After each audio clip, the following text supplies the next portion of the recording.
할렐루야. 한 주간 동안 건강하고 평안하셨습니까?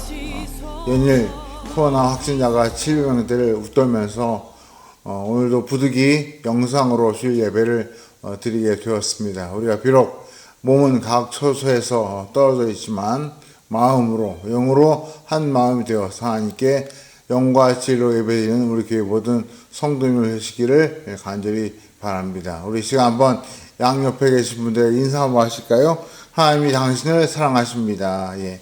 하나님이 당신을 사랑하십니다. 혹시 혼자 예배드리시는 분들 이렇게 한번 가슴에 손 얹고 스스로에게 한번 이렇게 격려하시죠. 하나님이 나를 사랑하십니다. 예. 하나님이 나를 사랑하십니다. 오늘 우리를 사랑하신 하나님 앞에 우리가 전심으로 예배드림으로 하나님께서 우리를 기쁘게 하시고 또 우리의 마음과 생각과 또 우리의 모든 기도 제목까지 다 봐주시며 응답해 주시는 귀한 축복의 예배가 되기를 원합니다. 우리 시간 같이 한번 기도하심으로 주일 예배 하나님께 올려드리겠습니다. 할렐루야. 사랑과 은혜가 풍성하신 아버지 하나님 감사합니다.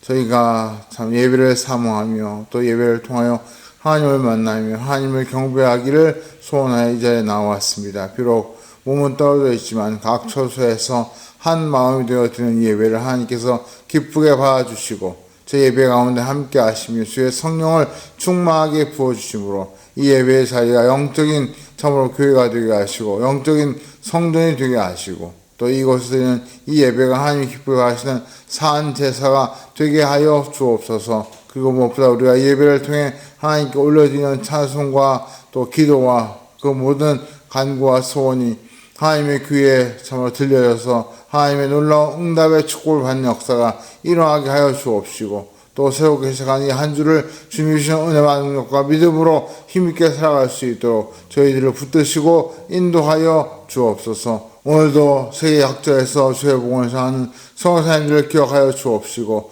그분들의 그 수고와 헌신에 하나님께서 한은혜로 갚아주시며 위로하여 주시옵소서. 또 이 나라 민족을 붙들어 주옵시고 한국교회를 축복하여 주시옵소서. 감사드리며 살아계신 우리 구주 예수 그리스도의 이름으로 간절히 기도하옵나이다. 아멘. 우리 시간 우리를 사랑하시는 주님께 사오신경으로 신앙을 고백하겠습니다. 전능하사 천지를 만드신 하나님 아버지를 내가 믿사오며 그 외아들 우리 주 예수 그리스도를 믿사오니 이는 성령으로 잉태하사 동정녀 마리에게 나시고 본디오 빌라도에게 고난을 받으사 십자가에 못 박혀 죽으시고 장사한 지 사흘 만에 죽은 자 가운데서 살아나시며 하늘에 오르사 전능하신 하나님 우편에 앉아 계시다가 죄로서 산 자와 죽은 자를 심판하러 오시리라. 성령을 믿사오며 거룩한 공회와 성도와 서로 교통하는 것과 죄를 사하여 주시는 것과 몸이 다시 사는 것과 영원히 사는 것을 믿사옵나이다. 아멘. 우리 시간 한 마음으로 함께 찬양 드리기를 원합니다. 우리가 찬양을 통해서 우리의 마음을 깨끗하게 씻어내고 또 말씀을 받을 수 있는 옥토로 우리의 마음을 새롭게 다지는 이 찬양의 시간이 되기를 원합니다. 하나님께서 기쁘게 하시는 찬양이 되기를 바라며 이 시간 김재호 집사님 나오셔서 찬양 인도해 주시겠습니다. 예, 귀한 주일 예배 오신 여러분들 환영합니다. 우리 다 같이 찬양으로 하나님께 영광 돌리겠습니다. 내 안에 계신 주 예수 같이 찬양하겠습니다. 내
예, 다음 찬양은 우리 거룩한 나의 주님, 당신만을 찬양합니다. 참 우리가 하나님께 정말 하나님의 거룩을 고백하고 하나님만 찬양하기 우리 같이 원합니다. 예, 거룩한 나의 주님 찬양하겠습니다.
우리 주와 나같이 함께 한 마음으로 기도드리기를 원합니다. 참 우리가 하루하루 사는 것이 하나님의 은혜인 줄 믿습니다. 하나님께서 우리를 사랑하시고 붙들어주시기 때문에 오늘도 우리가 호흡할 수 있고 또 우리가 하루하루 감사함으로 살 수 있는 줄 믿습니다. 우리 시간 하나님의 은혜를 기억하시면서 또 우리가 그 하나님 앞에 더욱더 전심으로 의지하고 그분의 그 은혜와 능력을 사모하는 마음으로 살기를 바라면서 이 시간 우리가 가지고 온 기도의 제목들 놓고 또 우리 교회와 또 이 나라 민족을 위해서 또 성도님들을 위해서 우리 시간 한 마음으로 함께 같이 기도하겠습니다. 할렐루야. 사랑하시고 하나님 감사합니다.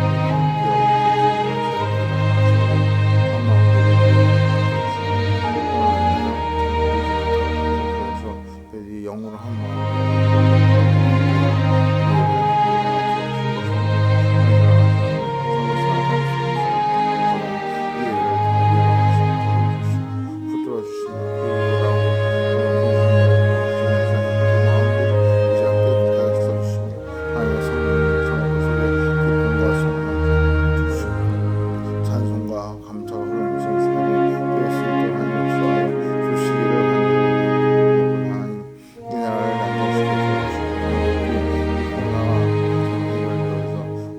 다시 기쁨으로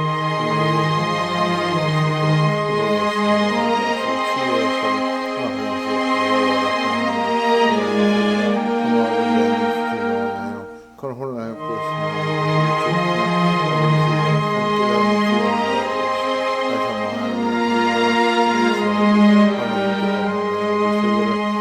구할 수 있도록 도와주옵소서.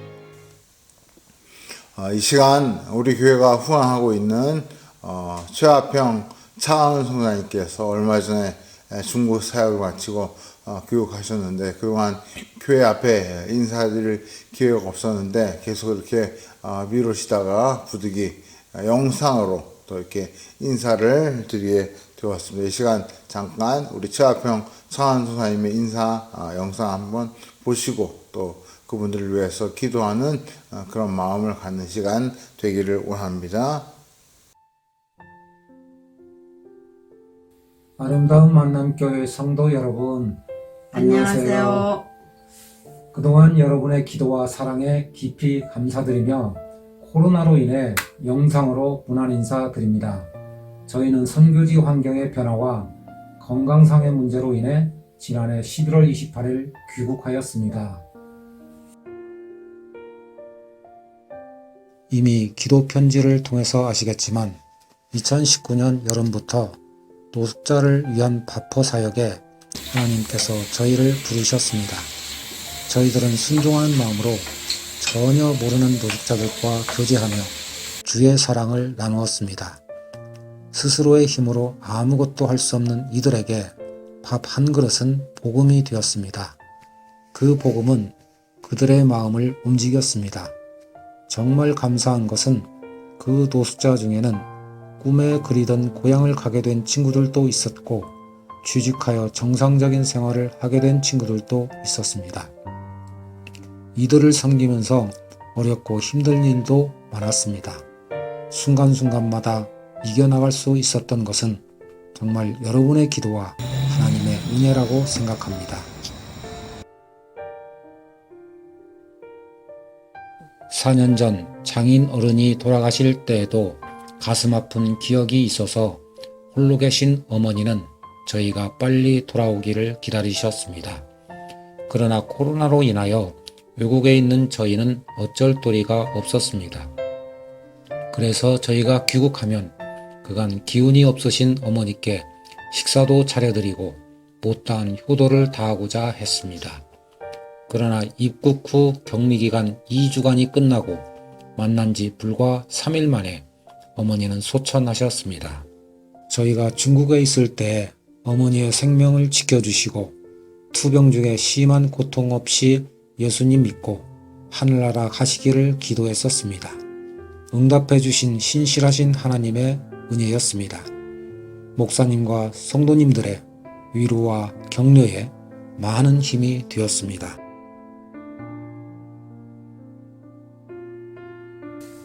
지금은 전 세계가 코로나로 인해 비자 발급이 엄격해졌습니다.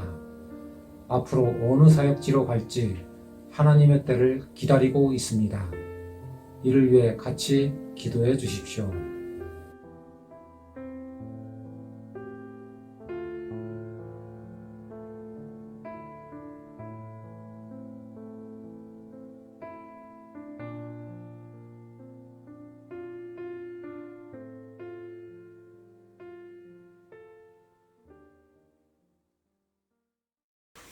네, 우리가 후원하고 있는 서울산일을 위해서 늘 기도하실 때 잊지 마시고 기도해 주시기를 부탁드리고 또 지금까지 이렇게 코로나로 어려울 때 그때가 더 기도가 필요하고 또 후원이 필요한 때라고 믿습니다. 우리 교회가 이 어려울 때 성령님을 외면하지 않고 오히려 더 일심으로 후원하며 주의 복음을 위해서 하나가 되어서 헌신하는 그런 교회 우리 모든 성도님 되시기를 원합니다. 오늘 우리 교신 말씀 함께 보겠습니다. 구약성경 말라기 4장 1절부터 6절 말씀.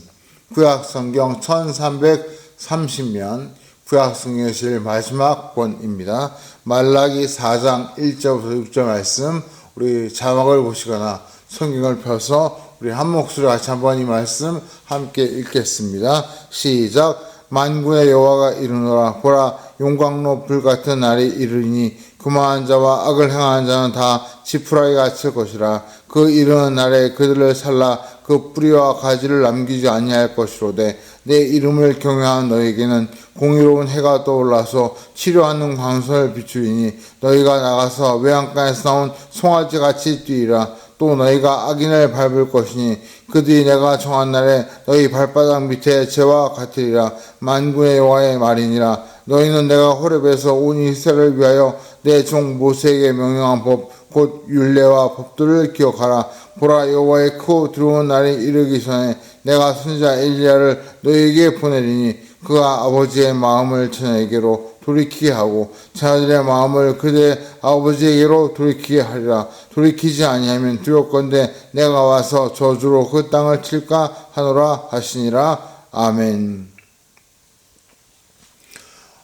지난주에 뉴스를 보니까 영국이 유럽에 있는 국가 중에서 코로나 사망자가 12만 7천 명으로 가장 많은 나라였다는 뉴스를 보았습니다. 그러다 보니까 전면적인 봉쇄령을 실시하고 또 그 나라보다 백신 접종에 앞장서서 열심히 백신을 접종한 결과 국민의 73%가 면역력을 가지게 되었고 집단 면역에 도달하게 되어서 지난주에 그 시민들이 처음으로 마스크를 벗고 전처럼 거리에 나와서 참 파티를 즐기는 그런 모습을 뉴스에서 보았습니다.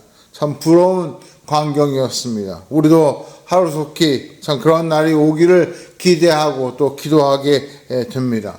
우리가 그동안 방역에 있어만큼은 성공을 자화자찬하는 그런 나라였는데 안타깝게도 백신과 또 치료에 대해서는 방역만큼의 성과가 나지 않고 훨씬 못 미치고 있는 그런 안타까운 모습을 보게 됩니다. 우리가 참 이런 상황 속에서 다시 한번 치료가 얼마나 중요한가, 치료가 정말 중요하구나 하는 것을 한 번 더 실감하게 됩니다. 그런데 오늘 말씀에 눈에 띄는 구절이 있습니다. 2절 말씀에 보니까 이런 말씀이 보입니다. 내 이름을 경외한 너에게는 공의로운 해가 떠올라서 치료하는 광선을 비추리니 너희가 나가서 외양간에서 나온 송아지같이 뛰리라. 우리가 정말 바라는 바를 시적으로 표현하는 구절이라는 생각이 듭니다. 특히 주목할 것은 하나님의 이름을 경외하는 자에게 치료하는 광선을 비추어 주시겠다. 그렇게 놀라운 약속의 말씀을 하고 계십니다. 그래서 오늘 제목을 우리가 계속 이어지고 있는 코로나 시대의 성도의 신앙과 삶이라는 주제 가운데 5번째로 하나님을 경외하는 자를 치료하신다. 하나님을 경외하는 자를 치료하신다 하는 말씀의 제목으로 함께 은혜를 나누고자 합니다. 우리가 치료하면 여러 가지를 생각해 볼 수 있지만 성경에서 크게 3가지 종류의 치료를 생각해 볼 수 있습니다. 제일 먼저 치료하면 육체의 질병에 대한 치료를 떠올리게 됩니다. 우리가 신구약 성경에 보시면 질병을 치료하는 사건과 이야기들이 많이 등장합니다. 그 가운데서 하나님께서 직접 나서 치유하신 그런 대표적인 사건을 꼽으라면 저는 구약에 나오는 히스기야 왕의 경우를 말씀드리고 싶습니다. 우리가 잘 아는 대로 히스기야는 역대 왕들 중에서 하나님을 가장 잘 섬기는 대표적인 왕이었습니다. 그래서 열왕기하 18장 5절에 히스기야에 대해서 이렇게 말씀합니다. 히스기야가 이스라엘 하나님 여호와를 의지하였는데 그의 전후 유다 여러 왕 중에 그러한 자가 없었으니, 즉 역대 유다 왕들 중에 히스기야만큼 하나님을 의지하는 왕이 없었다고 할 만큼 그는 하나님을 경외하는 왕이었습니다. 그런데 그에게 중병이 들어서 그만 죽게 되었던 것이죠. 참 하나님을 경외하는 왕인데 중병이 들어서 죽게 되었다는 것은 이해하기가 참 어렵습니다. 왜 하나님께서 그렇게 하실까? 그런 의문이 들죠. 우리가 다 이해할 수 없지만 그 속에는 하나님의 크신 뜻이 있다고 생각이 됩니다. 어쨌든 히스기야가 죽을 병에 걸려서 죽게 되었는데 그때의 나이가 학자들의 추측에 따르면 약 40세 전후였다고 합니다. 게다가 그는 한창 왕으로서 활동적으로 역동적으로 일할 나이인데 죽음의 질병을 갖게 된 것이죠. 게다가 결혼을 하지 않아서 자식이 없었습니다. 한마디로 대를 잇지 못하고 왕의 대가 끊기는 그런 비극이 일어나게 생긴 것입니다. 그러니 얼마나 안타깝고 속상했겠습니까? 그래서 그는 누구보다 하나님 앞에 나아가 간절히 울면서 부르짖어 기도했습니다. 그랬더니 우리가 잘 아는 대로 하나님께서 15년의 생명을 그에게 더 연장시켜 주셨습니다. 이런 사실을 놓고 보면 하나님의 치료가 다 좋은 것처럼 보입니다. 하나님께서 생명도 연장시켜 주시고 또 그 후에 결혼도 하고 대를 이을 자식도 주시고 참 치료가 좋은 거구나 그런 생각을 하기 쉬운데 그 속을 좀 더 자세히 들여다보면 꼭 그렇지만은 않은 것 같습니다. 그가 병이 나은 뒤에 결혼해서 므낫세라는 아들을 낳았고 15년 뒤에 히스기야가 죽고 나서 그 므낫세라는 아들이 12살에 대를 이어 왕의 자리에 오르게 됩니다. 그런데 이 므낫세는 아버지 히스기야처럼 하나님을 잘 경외하는 것이 아니라 오히려 아수르를 따르고 아수르를 숭배하면서 아수르의 우상을 가져와서 오히려 우상 숭배에 열을 올리게 됩니다. 심지어 그가 얼마나 우상을 열심히 숭배했는지 그 우상 숭배한 왕들 중에서 아주 우상을 숭배하기로 유명할 만큼 그는 우상 숭배에 참 몰두하는 왕이었습니다. 그 결과 므낫세 왕 이후로 유다의 국운이 기울면서 결국 왕조가 쇠퇴의 내리막길을 걷게 되었던 것입니다.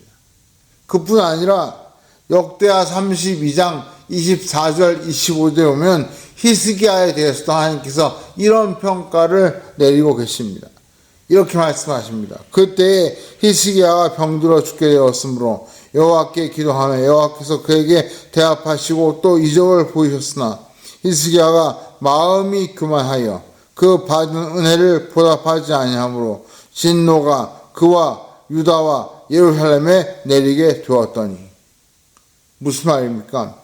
히스기야가 병이 나은 뒤에 그 마음이 오히려 겸손해진 것이 아니라 교만해지고 그것 때문에 하나님께서 히스기야뿐만 아니라 그가 다스리는 그 나라에 진노를 내리시는 계기가 되었다는 것입니다. 그렇게 놓고 보면 반드시 병을 낫고 또 오래 사는 것이 꼭 좋은 일만은 아니구나 그런 생각을 해보게 됩니다.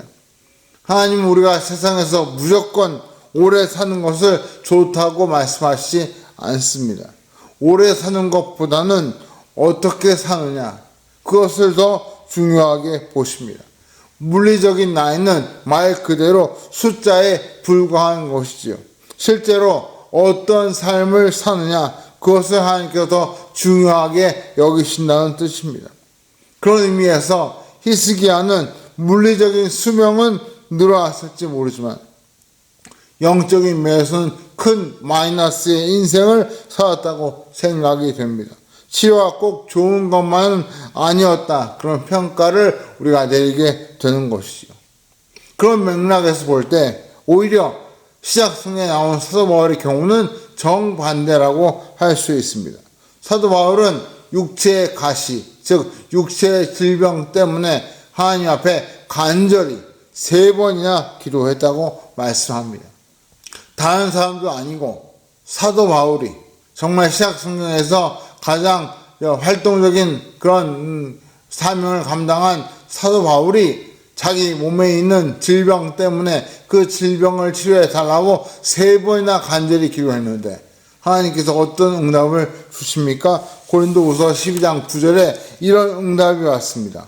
나에게 이르시기를 내 은혜가 내게 족하도다. 이는 내 능력이 약한 데서 온전하였음이라 하신지라. 그러므로 도리어 그의 기뻐함으로 나의 여러 약한 것들에 대하여 자랑하리니 이는 그리스도의 능력이 내게 머물게 하려 함이라.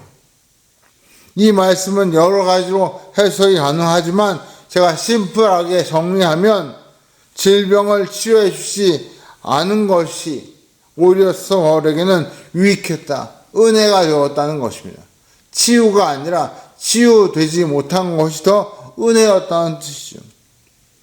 그래서 육체의 질병에 대한 치료를 한마디로 정리하면 질병의 치료 여부는 하나님의 뜻에 달려 있고, 우리에게 중요한 것은 치료받느냐 못 받느냐가 아니라 그것을 통해서 우리가 얼마나 더 하나님의 은혜를 느끼고 그 은혜 가운데 사느냐 못 사느냐, 그것이 더 중요하다는 말씀입니다.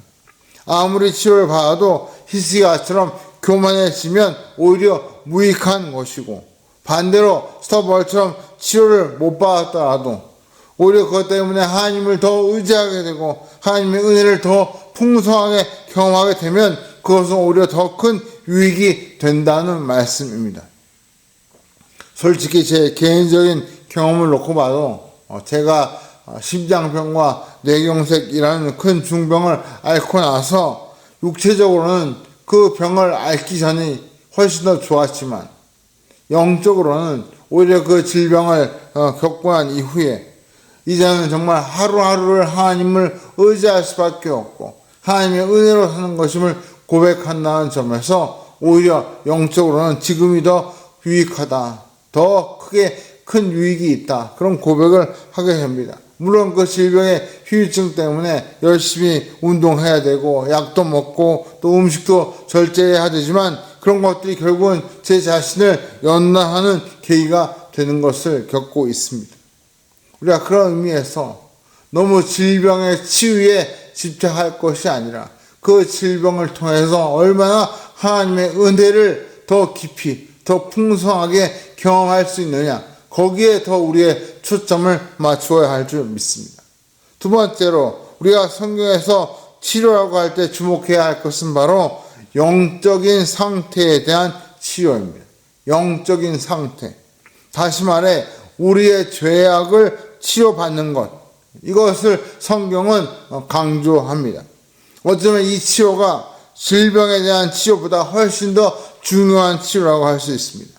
아무리 건강해도 영적으로 죄인이라면 그 사람에게 구원은 없습니다.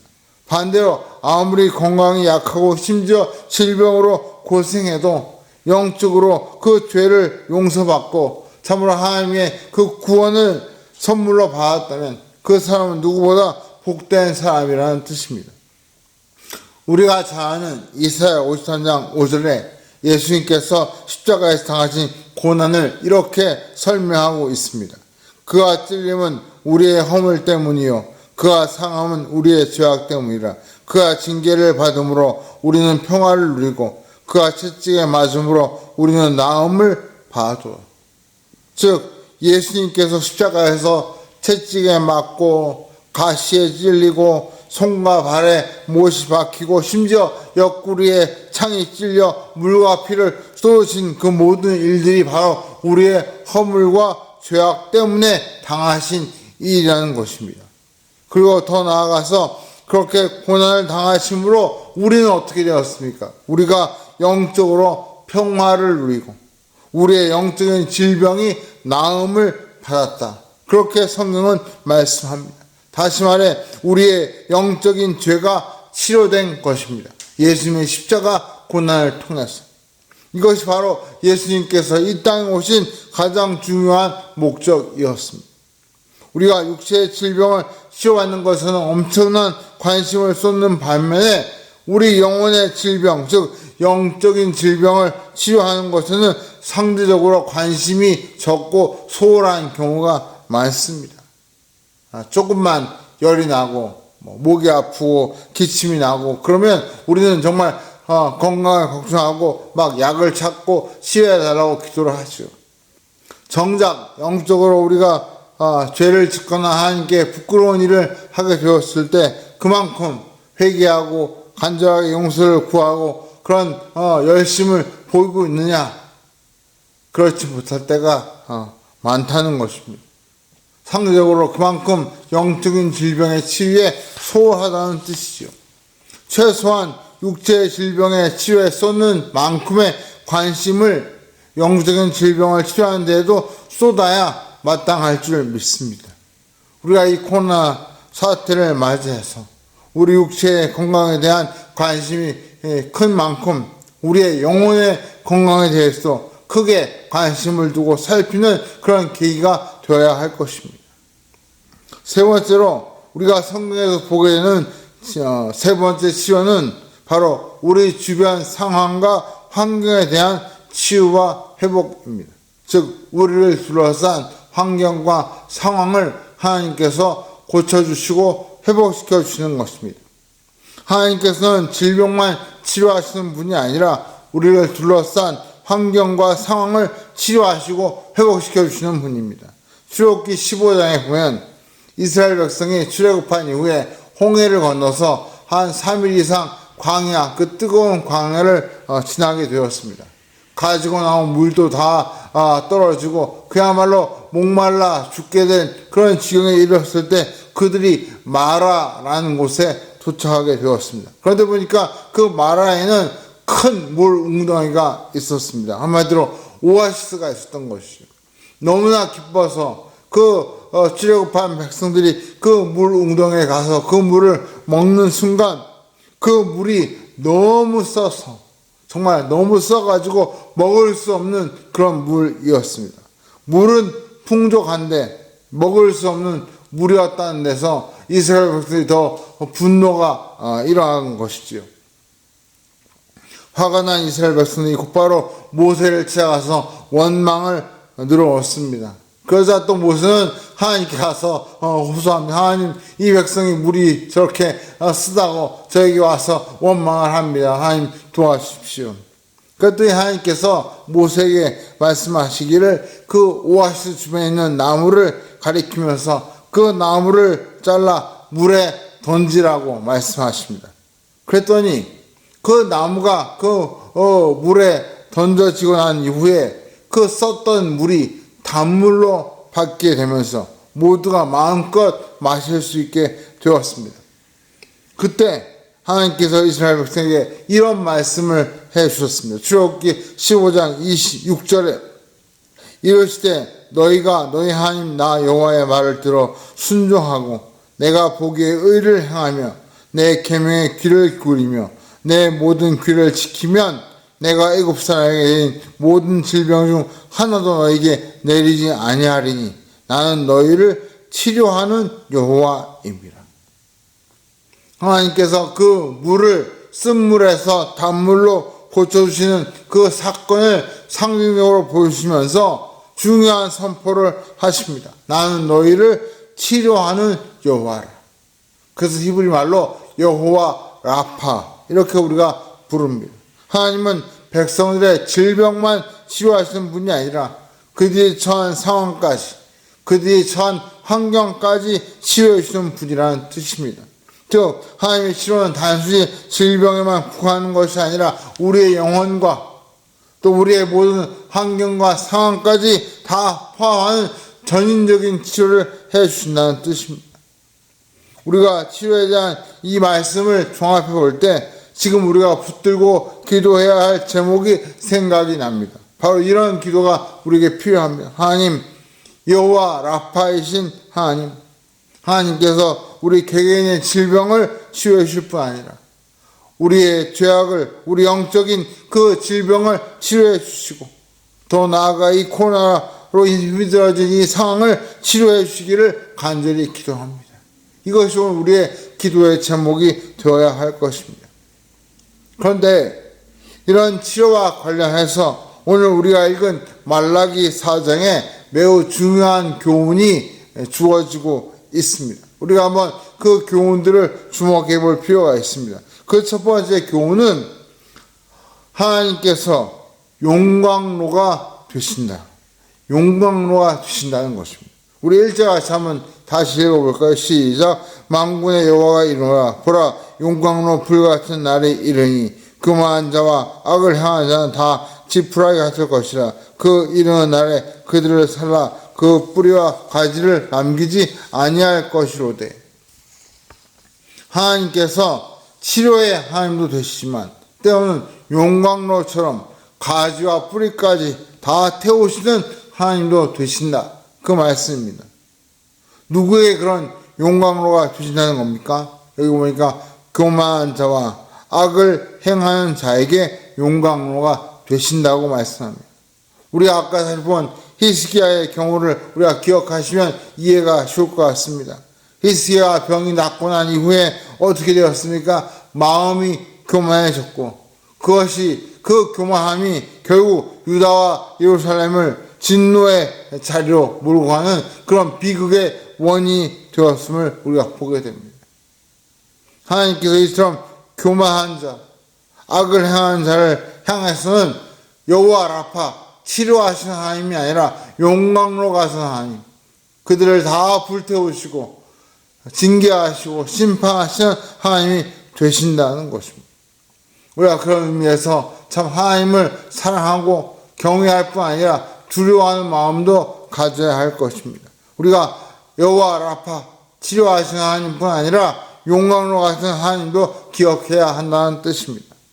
그렇다면 두 번째 교훈이 무엇입니까? 우리 2절 같이 한번 읽어보겠습니다. 시작. 내 이름을 경외하는 너에게는 공의로운 해가 떠올라서 치료하는 광선을 비추니 너희가 나가서 외양간에서 나온 송아지같이 뛰리라.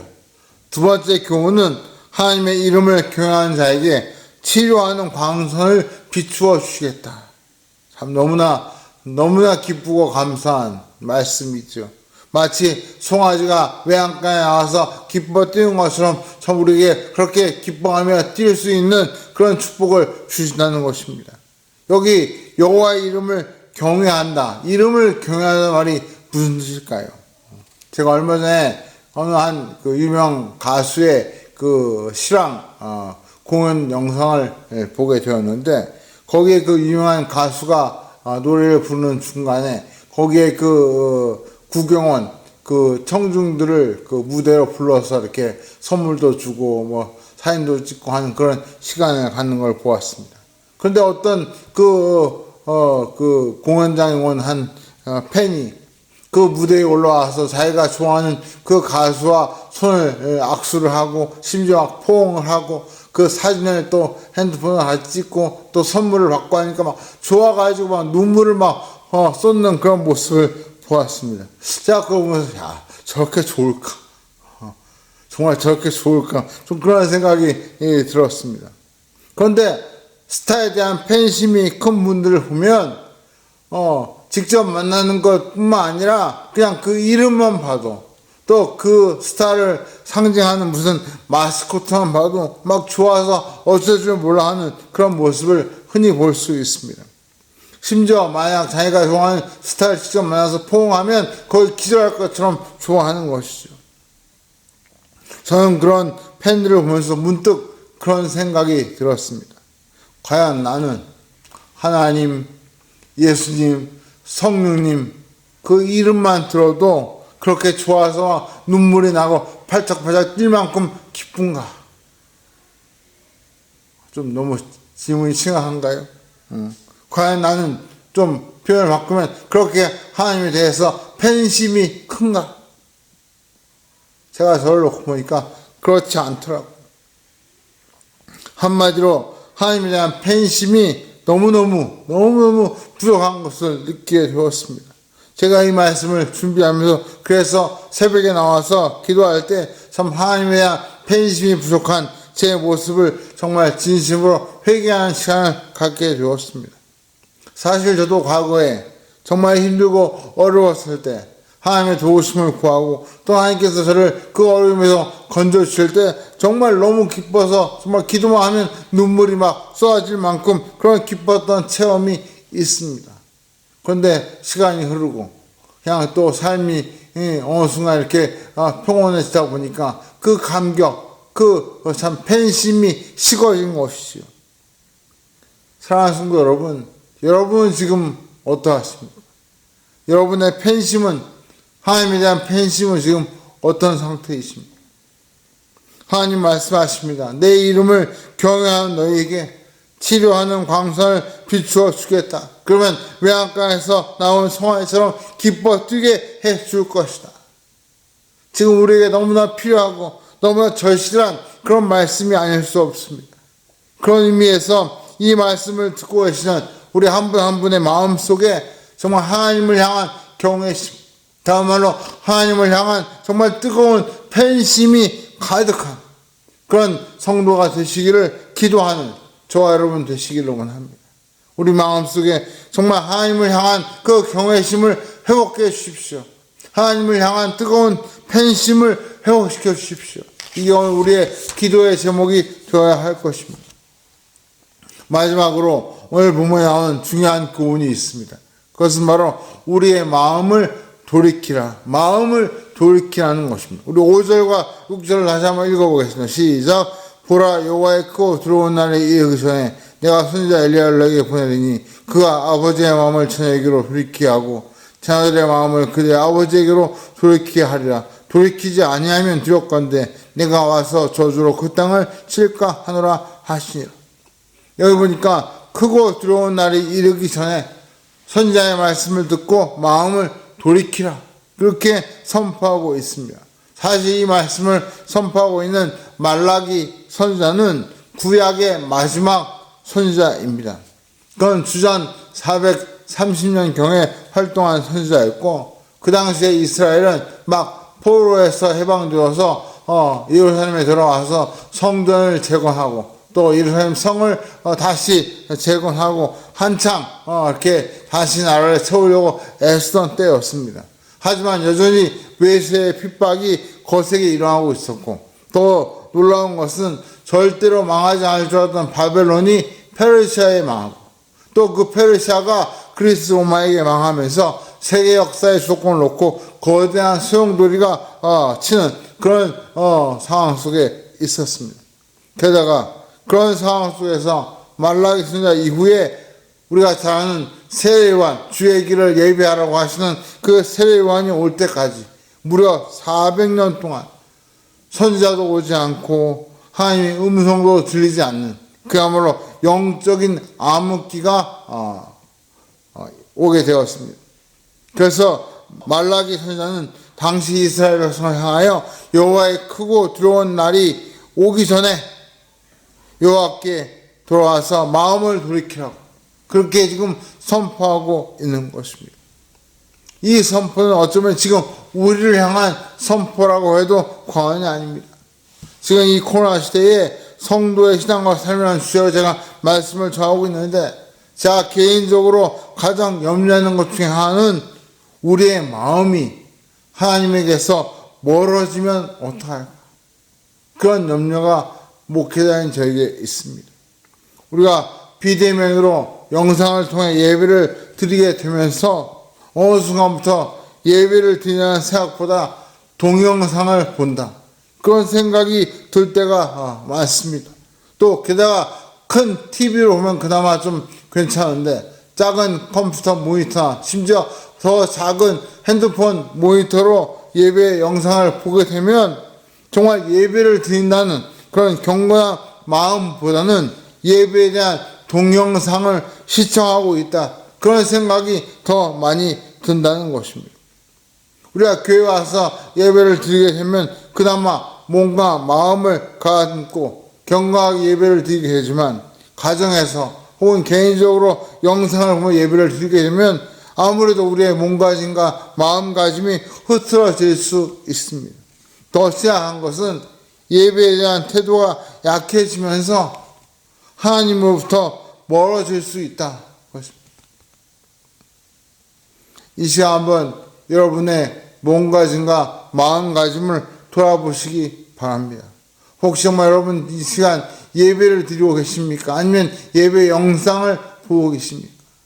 정말 정직하게 한번 자기 자신의 영적인 상태를 돌아보시기 바랍니다. 오늘 하나님께서는 어쩌면 지금이야말로 이 예배를 통해서 우리를 시험하시고 평가하신다. 그런 생각이 강하게 듭니다. 우리가 이렇게 어려울 때 예배를 더 집중해서 예배를 온전히 드리는 그런 모습으로 나아갈 때 하나님께서 우리를 기뻐하시고 참 이 어려울 때 드리는 예배를 그 어느 때보다 더 참 기쁘게 봐주실 줄 믿습니다. 우리 아름다운게 또 이 예배를 드리고 계시는 우리 성도님 한 분 한 분이 그런 하나님이 기쁘게 봐주시는 예배를 드리는 성도가 되시기를 주의 이름으로 축원합니다. 말씀을 맺겠습니다. 주 4세기경에 활동한 유명한 성지자 중에 크리소스톰이라고 하는 교부가 계십니다. 크리소스톰. 이분은 워낙 감동적인 설교를 잘해서 별명이 황금의 잎이라고 붙여질 만큼 아주 존경받는 그런 교부였습니다.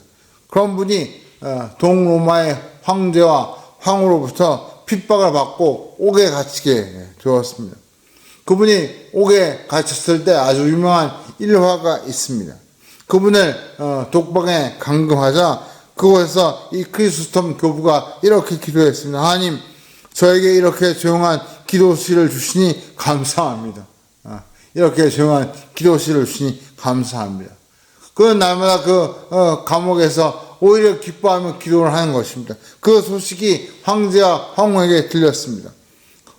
화가 난 황제가 독방에 있던 그 교부를 휴학범들이 가득한 그런 곳으로 보내게 되었습니다. 그곳에서 그 휴학범들에게 괴롭힘을 당하고 고생하기를 바랬던 것이죠. 근데 그곳에 가자 이 크리스토톰 교부가 이렇게 기도합니다. 하나님, 이 불쌍한 죄수들이 복음을 들을 수 있게 하시려고 저를 이곳으로 파송하시니 감사합니다. 그리고 실제로 그 휴학범들에게 복음을 전해서 그 가운데 회개하고 개종하는 사람들이 많이 늘어나게 되었습니다. 그 이야기를 듣고 황제와 황후가 이제는 안 되겠다. 크리스토톰을 사형시켜야겠다. 그래서 사형을 명하게 됩니다. 그랬더니 이렇게 크리스토톰이 기도했습니다. 주님, 감사합니다. 성도의 가장 아름다운 죽음이 순교라고 했는데 저같이 부족한 자에게 그러한 영광을 허락해 주시니 감사합니다. 죽는 걸 감사한 거예요. 그리고 크리스토톰이 사형에 처했다는 이야기가 들리자 그를 존경하고 따르던 많은 백성들이 동요가 일어나고 심지어 반란으로 바뀌려고 하는 그런 분위기가 생기자 어쩔 수 없이 이 황제와 황후가 사형을 중지하고 이 크리스토톰을 유배를 보내게 됩니다. 그 유배를 보낸다는 소식을 듣고 그는 또 이렇게 기도합니다. 주님, 감사합니다. 아직도 이 부족한 종이 할 일이 남아있는 것 같습니다. 죽기까지 충성할 수 있도록 하시니 감사합니다. 그는 유배를 가면서 오히려 할 일이 있다고 기뻐하며 감사했던 것이죠. 그가 유배를 떠나는 날 황제와 황후에게 마지막 한 말이 설교처럼 전해지는데 거기에 이런 고백이 있습니다. 황제든 황후든 누구든 저에게 어떤 핍박을 해도 저는 상관치 않습니다. 저를 쫓아내면 저는 엘리야 같이 될 것이고 구덩이에 던지면 예레미야 같이 될 것이고 바다에 던지면 요나 같이 될 것이고 돌로 치면 스데반 같이 될 것이고 목베임을 당하면 세리왕 같이 될 것이며 매로 때리면 서우라 같이 될 것이기 때문입니다. 참 기가 막히지요. 그는 어떤 상황에서 어떤 환경에서 하나님을 바라보고 하나님이 어떤 상황에서 그를 사랑하시고 붙들어주는 그 믿음으로 하나님을 경외하는 그런 모습을 우리에게 보여주고 있습니다. 사랑하는 성도 여러분, 우리가 크리스토톰 교부처럼 우리가 어떤 상황, 어떤 환경에 처하든지 정말 하나님을 바라보고 의지하며 그분의 치유를 구하는 그런 성도가 되기를 원합니다. 우리가 하나님을 경외할 때 하나님께서 우리에게 치유의 광선을 비추어 주심으로 개인적인 질병을 고쳐주시고 더 나아가 우리의 영적인 문제, 영적인 죄악을 치유하여 주시고 무엇보다 우리의 이 어려운 상황을 회복시켜 주시며 우리의 힘든 이 환경을 고쳐주시고 또 개선시켜 주심으로 더욱더 하나님께 영광과 경배를 올려드리는 그런 삶을 살게 하실 줄 믿습니다. 이번 한 주 이런 놀라운 치료의 체험 또 하나님이 우리를 붙드시는 놀라운 역사를 경험하고 누리시는 우리 성도님 되시기를 주의 이름으로 간절히 축원합니다.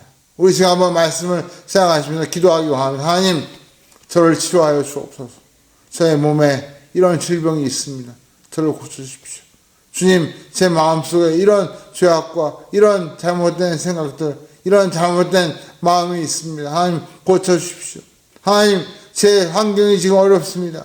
제 지금 상황이 너무나 힘이 듭니다. 장래가 보이지 않고 진로가 보이지 않고 무엇을 해야 할지 어떻게 해야 할지 길이 보이지 않습니다. 하나님 도와주옵소서. 하나님 우리의 가정을, 우리의 사업장을, 우리의 일터를, 우리의 학교를, 학업을 하나님 참으로 고쳐주시고 치유하여 주옵소서. 우리가 간절한 마음으로 같이 한번 한 목소리로 기도하겠습니다. 할렐루야. 사모하여 풍성하시다 아버지 하나님 감사합니다. 여호와께서 여호와를 구하는 시간이 없는 것 같아서 정말 양가의 손에서 기뻐지게 하셨다고 말씀드립니다. 묵상하는 원수를 이 치료의 방송이 나의 상이 없도록 고쳐주시고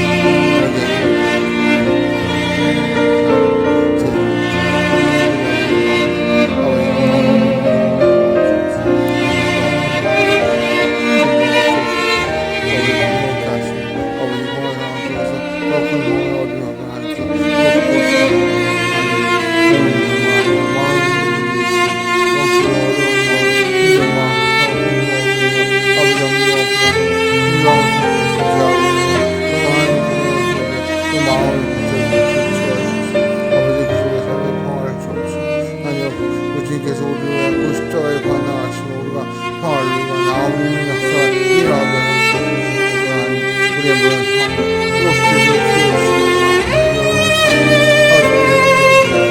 우리 마음과 무장하고 무엇을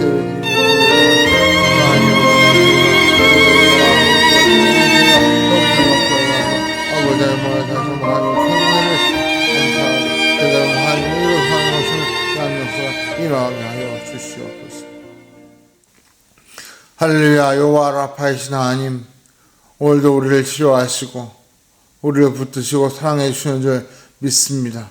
우리의 개인적인 질병이나 또 마음의 무거운 죄의 짐들을 주님께서 치료하여 주옵시고 더 나아가 우리의 삶의 환경들을 고쳐주시며 우리의 가는 길을 활짝 열어주심으로 하나님이 우리를 인도하고 계심을 다시 한번 체험하고 또 하나님 놀라운 은혜를 감사하는 그런 성도가 되게 하여 주시옵소서. 그래서 이 코로나 시대에 이 어려운 때에 오히려 우리의 신앙이 더욱더 깊어지고 견고해지게 하시고 또 우리의 삶이 믿음의 삶, 하나님을 경외하는 경건한 삶을 살아갈 수 있도록 저희 모두를 축복하여 주시옵소서. 이번 한 주에도 이런 치유의 역사, 여호와 라파의 역사가 우리의 삶 가운데 일어나게 하여 주시옵소서.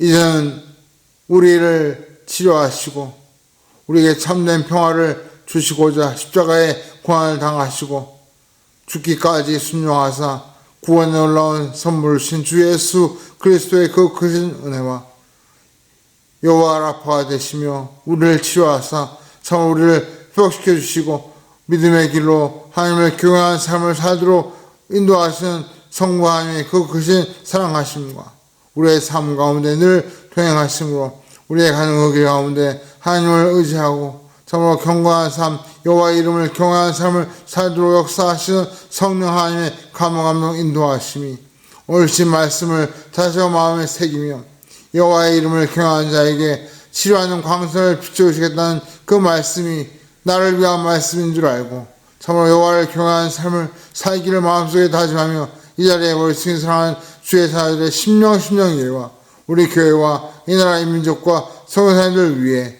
이제로부터 영원토록 함께 계실지어다. 아멘. 주는 치료에 할렐루야. 예배를 마쳤습니다. 우리가 한 주간 동안 여호와 라파 우리를 치유하시는 그 하나님의 은혜를 체험하고 우리의 어려운 삶과 환경과 또 우리의 건강과 또 우리의 마음의 무거운 짐들이 다 치유받는 그런 귀한 축복이 있기를 주님의 이름으로 축원합니다. 이 시간 그런 귀한 은혜를 주신 하나님께 영광 박수를 드리고 예배를 마치겠습니다.